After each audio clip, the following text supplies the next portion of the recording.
안녕하세요, 닥터감치입니다. 지금 코로나 바이러스가 아주 무서운 속도로 번지고 있습니다. 하지만 들리는 뉴스 중에서 뭐가 제일 다행인 뉴스라고 생각하시나요? 저는 하나 뽑자면은 애들은 잘 안 걸린다는 거를 두고 싶습니다. 애들은 걸리더라도 약하게 걸리거나 증상 발현이 약하다는 것이 지금 들려오는 뉴스 중에서 뭐 제일 좋은 소식이 아닐까. 근데 애들은 손도 잘 안 씻죠. 얼굴 만지지 마라 그래도 막 만지고 막 코도 파고 마스크 쓰고 놀다가 있다 보면 나중에 마스크 벗겨져 있고 어디 가는지도 모르고 그런 게 통제가 안 되죠.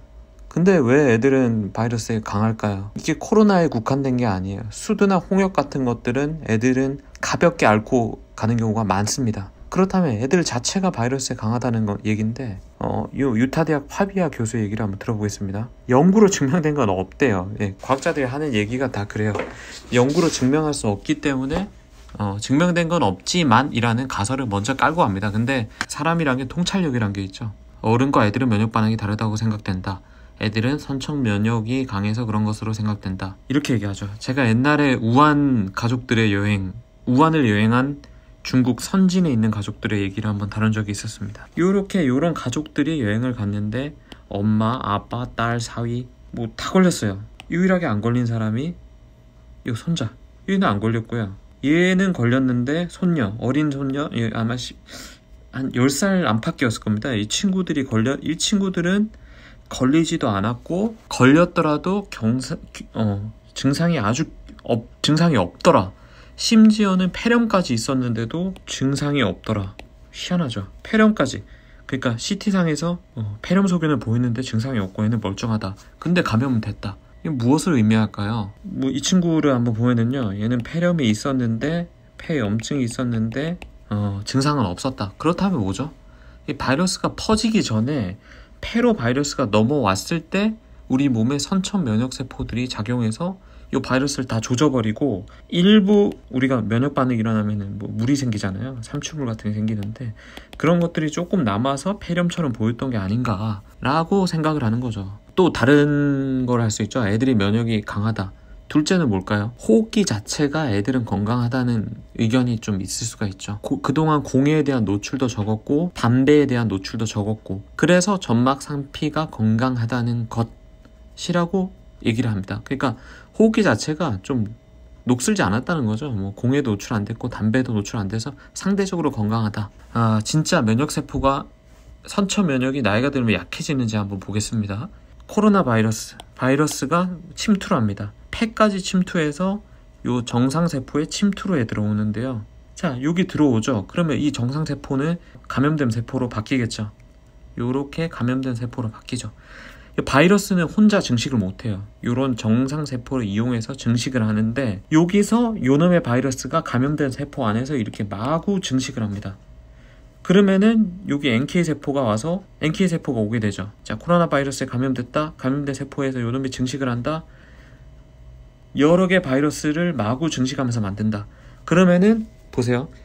여기서 요런 수용체가 발현되죠. 여기 이놈은 미쳤다. 이 세포는 미쳤다. 감염된 세포다. 죽여라. 그러면은 요때 이게 나타나는 놈이 뭐냐면 NK세포입니다. NK세포가 나타나서 요놈을 죽이게 되는데 삼지창 같은 게 있어가지고 여기랑 결합을 하게 돼요. 이 꼬챙이로 수용체를 결합하고 그 다음에 안에 있는 퍼포린, 그레닌인가? 하여튼 요런 물질들을 분비하게 되죠.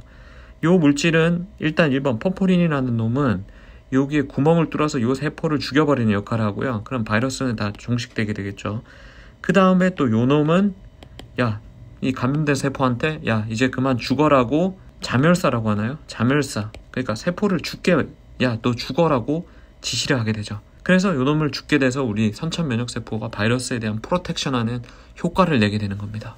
나이가 들면은 요 놈이 진짜 약해지나 라고 말하기 전에 요 놈이 죽였죠. 근데 밖에 있는 요 세포 안에 있는 코로나 바이러스를 이렇게 죽이는데 세포 밖에 있는 놈은 어떻게 죽이냐?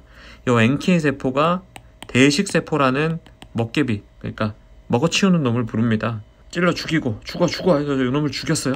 다음으로는 요 대식세포를 불러서 밖에 있는 코로나 바이러스를 잡아 먹어라. 먹어 죽여. 이렇게 되는 거죠. 자, 됐습니다. 자, 그렇다면은 진짜 나이가 들면 면역세포가 약해지냐?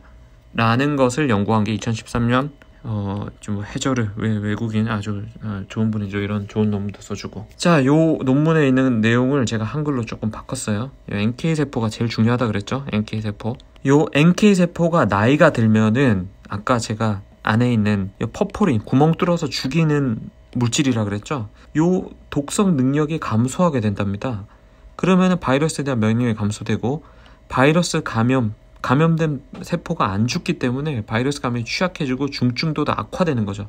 그러니까 초반에 요거를 바이러스의 감염에 대한 대처가 약하기 때문에 바이러스가 좀 더 중증도로 오고 좀 더 취약하고 더 잘 걸린다는 얘기죠. 이거 새로운 바이러스는 조금 더 훨씬 더 약하겠죠. 다른 면역세포에 대한 조율 능력이 나이가 들면 저하하더라. 다른 면역세포에 대한 조율 능력이 저하되더라. NK세포는 밖에 있는 바이러스 못 죽인다 그랬죠.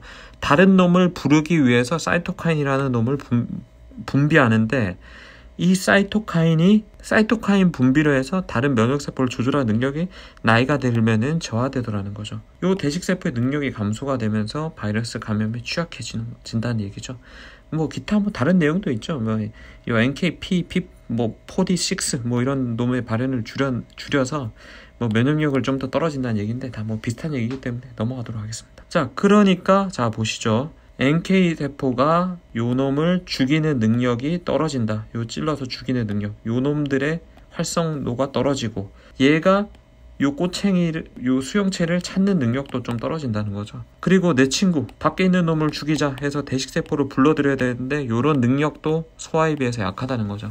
이 바이러스에 대한 죽이는 능력도 떨어지고 또 이런 내용이 있어요. 새로운 NK세포를 만들고 새로운 NK세포를 증식시키는 능력이 떨어진다. 그리고 좀 나이든 올드한 NK세포들이 돌아다니더라. 바이러스 감염에 더 빨리 대처하기 위한 생성 능력도 떨어지고 돌아다니는 숫자도 새로운 거를 증식시키는 능력도 적다는 거죠. 그러니까 나이 든 놈들이 좀 많이 다닌다는 거고 요 놈을 불러서 요 놈을 잡아먹을 능력도 나이가 들면은 조금 떨어진다는 겁니다. 그 차이 때문에 소아와 성인의 바이러스에 대한 그런 대처는 달라진다는 얘기죠. 자, 우리 가물치 투브는 여기서 끝나는 게 아니죠. 그렇다면은 이 면역력을 강화시키기 위해서 뭘 해야 되나? 제가 지난번 영상에도 올렸는데 진짜 제일 중요한 거는 잠 잘 자고 면역력 올리는데 잠 잘 자고 이것저것 잘 먹는 거 그거 말고 좋은 거 없습니다. 푹 쉬고 스트레스 안 받고 그만한 게 뭐가 또 있겠습니까? 그 다음에 또 인삼이 좀 좋다 그랬죠?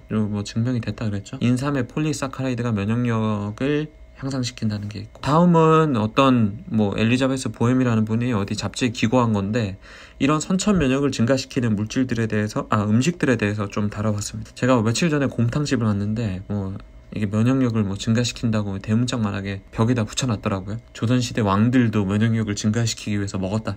그때부터 좀 인사이트는 있었다는 거죠. 과학적인 연구는 없었지만은 곰탕 먹으면 면역력이 좋아진다. 면역을 증가시키는 아미노산 같은 것들이 여기 곰탕 같은 것들이 사골국물 같은 게 많이 포함되어 있더라. 자, 그 다음 남자의 굴. 아연 함량이 높아 면역력에 좋고 여기는 대놓고 NK셀을 활성화시킨다. 자, 버섯에는 표고버섯 같은 것들에는 면역의 부스팅 역할을 하는 성분이 있고 역시 NK세포를 활성화시킨다.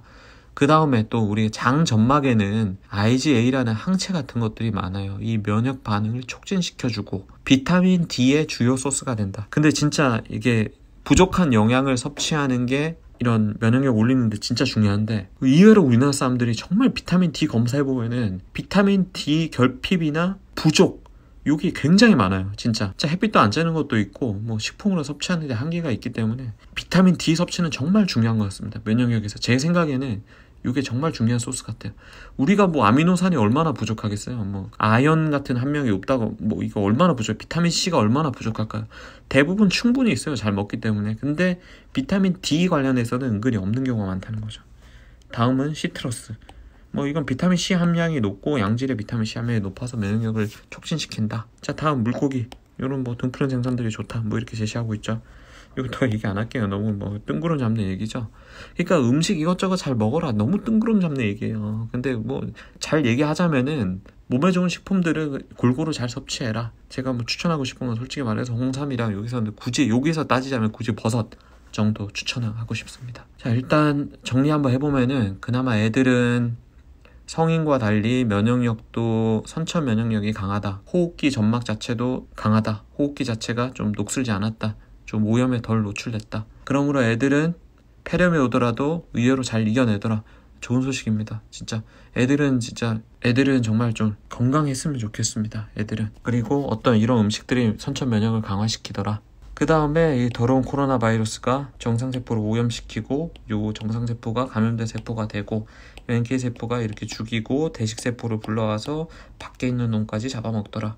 정리는 됐죠. 그래서 결국에는 이 코로나 바이러스가 내 몸까지 뚫고 들어와서 요 방어막까지 이겨내서 나를 정말 붕괴시킬 수 있는 가능성은 많이 낮아요. 근데 감염된 케이스가 많고 요 코로나 바이러스의 개체수가 많다면은 바이러스의 그런 버든이 많다고 했을 때는 좀 더 위험해지겠죠. 가능한 지금 공고되는 걸 잘 하시는 건 보내드리겠습니다. 그 공고되는 건 굳이 얘기 안 해도 여러분 다 아시니까 더 얘기 안 할게요. 이상입니다. 가물치였습니다. 구독 좀 부탁드리겠습니다.